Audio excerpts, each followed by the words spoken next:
اسی طرح یہ ہے کہ بعض اوقات ایمان ہوتا ہے ہمارے اندر، لیکن ہمیں تجدید ایمان کی ضرورت رہتی ہے. قرآن مجید میں آتا ہے یا ایھا الذین آمنوا آمنوا، اے لوگوں جو ایمان لائے ہو ایمان لے آؤ. اب انسان سوچتا ہے میں تو آلریڈی ایمان لایا ہوں، پھر دوبارہ سے کیسا ایمان لانا ہے؟ تو بات یہ ہے کہ یہاں دوبارہ ایمان لانے کا مطلب یہ ہے کہ ایمان کی تجدید کی جائے، ایمان کو ریوائیو کیا جائے.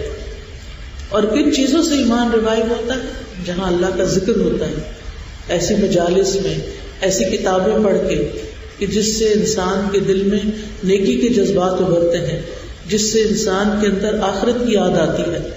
جن چیزوں کے ساتھ، جس ماحول کے ساتھ انسان کے اندر اچھے کاموں کا شوق پیدا ہوتا ہے.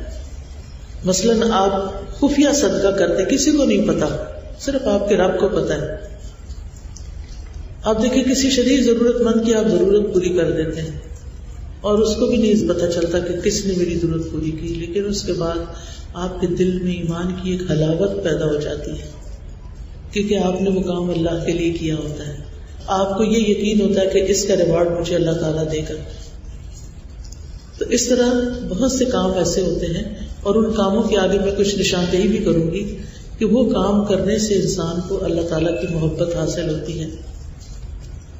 اسی طرح نبی صلی اللہ علیہ وسلم نے فرمایا، مسند احمد کی روایت ہے، انسان اللہ کی رضا حاصل کرتا ہے اور اس میں مسلسل لگا رہتا ہے، یعنی دن رات کوئی نہ کوئی ایسا کام کرتا رہتا ہے جس سے اس کا مقصد کیا ہوتا ہے کہ میرا رب مجھ سے راضی ہو جائے.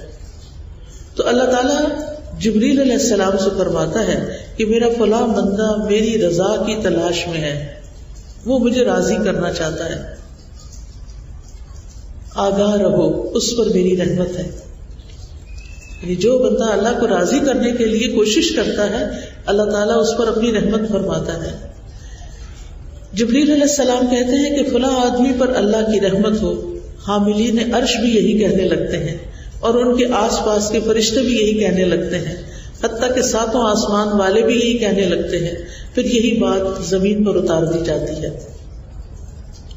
پھر اللہ تعالیٰ جس بندے سے محبت کرتا ہے اس کی خاص مدد فرماتا ہے، ایسے طریقوں سے اس کی مدد فرماتا ہے کہ اس کو خود بھی نہیں پتا ہوتا کہ اس کا یہ کام کیسے ہو گیا.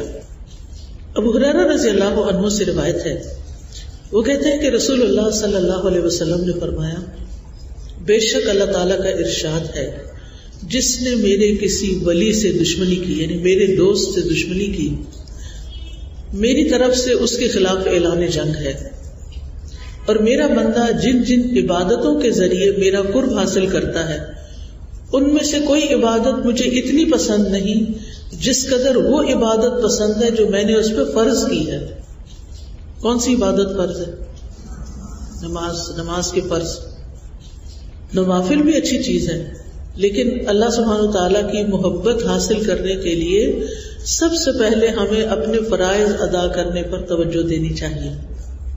اگر ہماری نمازیں ہی لیٹ ہیں اور انہی کا ہمارے اندر کوئی شوق نہیں ہے اور تو کوئی توجہ نہیں ہے اور ان کو اچھے طریقے سے پڑھنے کا کوئی اہتمام نہیں ہے اور ہم ادھر ادھر کے اور کاموں میں بھاگے پھرتے ہیں کہ شاید جس سے ہمیں اللہ کی محبت حاصل ہو، لیکن سب سے پہلی چیز کیا ہے؟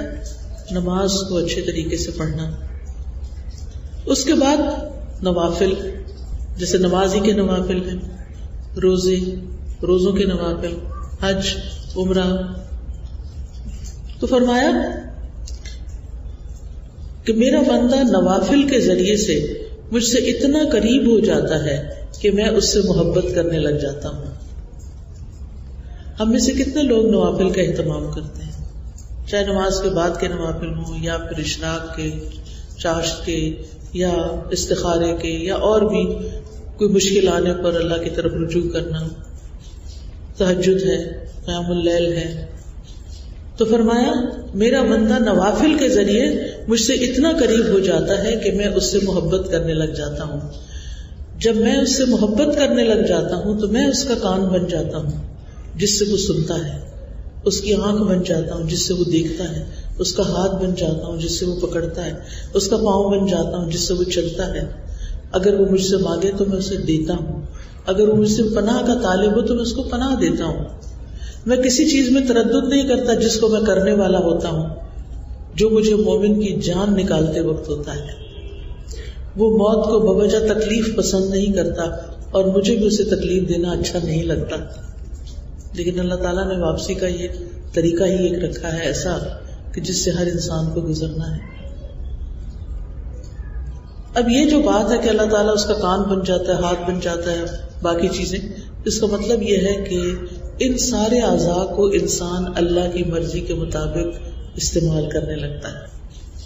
یعنی میرے کان اللہ کے دیے ہوئے ہیں، میں ان کانوں سے وہی سنوں گی جو اللہ کو پسند ہے، میں ان آنکھوں سے وہی دیکھوں گی جو اللہ کو پسند ہے. تو اللہ کی محبت حاصل کرنے کے لیے پھر انسان کو اپنے ہی اعضاء سے جو اللہ کے دیے ہوئے ہیں اللہ کے نافرمانی کے کام نہیں کرنے. پھر جس بندے سے اللہ محبت کرتا ہے اس کو نیک شہرت دیتا ہے. رسول اللہ صلی اللہ علیہ وسلم نے فرمایا جب اللہ کسی بندے سے محبت کرتا ہے تو اسے لوگوں میں نیک شہرت بنا دیتا ہے، لوگوں کے دل میں یہ ڈال دیتا ہے کہ اچھا انسان ہے. لوگ تعریف کرنے لگتے ہیں نا، میرا ہمسایہ بہت اچھا ہے، یہ ہمارے نیبرز آئے ہیں نئے بہت اچھے لوگ ہیں، ہمارا ڈرائیور بہت اچھا انسان ہے، ہمارا فلاں بہت اچھا انسان ہے. صحابہ نے کہا اللہ کے رسول صلی اللہ علیہ وسلم نیک شہرت کیسے بناتا ہے؟ آپ نے فرمایا وہ اس طرح کہ اس کی موت سے پہلے اس کو نیک عمل کی توفیق دے دیتا ہے، یعنی مرنے سے پہلے وہ نیکیوں کے کام میں لگ جاتا ہے، حتیٰ کہ اس کے پڑوسی اور اس کے آس پاس رہنے والے اس سے راضی ہو جاتے ہیں. یعنی اگر ان کے دلوں میں کوئی ناراضگی یا کوئی کمی بیشی ہو تو وہ اس سے راضی ہو جاتے ہیں اور اس طرح وہ نیک نام بن جاتا ہے. تو گویا نیکیوں کی توفیق ملنا اور مرنے سے پہلے نیکیاں کرنا کہ سارے راضی ہو جائیں، سب سے معافی تلافی کر لینا، سب کا خیال رکھنا. اور اس میں آپ دیکھیے کہ اللہ کی توفیق اگر ہو تو جو جو انسان کی عمر زیادہ ہوتی جاتی ہے اس کے اوپر سے دنیا کے کاموں کی ذمہ داریاں کم ہو جاتی ہیں. مثلاً گھر میں کھانا پکاتے تھے لیکن اب ایک سرٹن ایج کے بعد آپ کھڑے نہیں ہو سکتے، تو جو جوان نسل ہے، جو بیٹی ہے، بہو ہے، کوئی بھی، وہ کہتے ہیں یہ ذمہ داری ہم لیتے ہیں، آپ آرام کریں، آپ کچھ اور کریں. اب آپ سے ایک یہ ذمہ داری ہٹ کے بچے آپ کے بڑے ہو چکے ہیں، وہ انڈیپینڈنٹ اپنی ذمہ داری خود اٹھا لیتے ہیں. اسی طرح اور بھی زندگی کے جو کام کاج ہیں، اگر آپ کہیں جاب کرتے ہیں یا کچھ کام کرتے ہیں تو آپ کی ریٹائرمنٹ ہو جاتی ہے. اب یہ وقت ایسا ہے کہ جس میں آپ اپنی پچھلی ساری زندگی کی تلافی کر سکتے ہیں. جن جن لوگوں کا آپ خیال نہیں رکھ سکے ان کا خیال رکھیں، جن لوگوں کے ساتھ آپ نے کوئی زیادتی کر لی ان سے معافی مانگ لیں، جو آپ کے فرائض باقی رہ گئے، کوئی چھوٹ گئے، کچھ کمی بیشی ہوگی ان کو پورا کر لیں، توبہ استغفار کی کثرت کر دیں. کیونکہ جو شخص 60 کراس کر جاتا ہے اس کے پاس کوئی عذر باقی نہیں رہتا. لہذا عمر کے اس حصے کو دنیا کے پیچھے بھاگنے میں نہیں گزاریں، بلکہ ان کاموں کو کریں کہ موت کے بعد بھی لوگ آپ کو اچھے لفظوں سے یاد کریں. اس کا یہ مطلب نہیں لوگوں کو دکھانے کے لیے، نہیں، اللہ کی طرف سے جو فرائض عائد ہوتے ہیں ان فرائض کو ادا کرنے کے لیے. جب آپ اللہ کی خاطر کوئی کام کریں گے اللہ تعالیٰ لوگوں کے دل میں خود ہی آپ کی محبت قدر ڈال دے گا. پھر اسی طرح ایک اور تحفہ بھی ملتا ہے ان لوگوں کو جن سے اللہ محبت کرتا ہے. وہ کیا؟ حدیث میں آتا ہے اذا احب اللہ عبدا آتاہ الرفق. اللہ جب کسی بندے سے محبت کرتا ہے تو اسے نرمی عطا کر دیتا ہے. اس کے لہجے میں نرمی، اس کے معاملے میں، اس کے رویے میں، اس کے کچھ اٹھانے میں، رکھنے میں، یعنی ہر چیز کے اندر نرمی آ جاتی، سختی اس کی دور ہو جاتی. کچھ لوگ ہوتے ہیں نا سخت مزاج ہوتے ہیں اور کچھ لوگ ہوتے ہیں نرم ہوتے ہیں، آپ سے آرام سے بات کرتے ہیں، آرام سے آپ کو ہاتھ لگاتے ہیں، آرام سے سارے کام کرتے ہیں.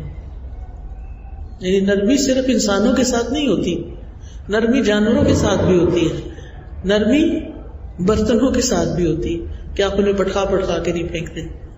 یعنی کوئی بھی کام ایسے، حتیٰ کہ جو آپ کی چال ڈھال میں بھی ہوتی ہے نرمی. تو یہ اللہ کی محبت کی علامت ہے. اس پر آپ اپنے آپ کو پرکھ سکتے ہیں کہ آپ کے اندر یہ ہے یا نہیں. اسی طرح ایک اور نشانی بھی ہے، اور وہ نشانی ہے کہ اللہ تعالیٰ اس کو دنیا کی محبت سے بچاتا ہے.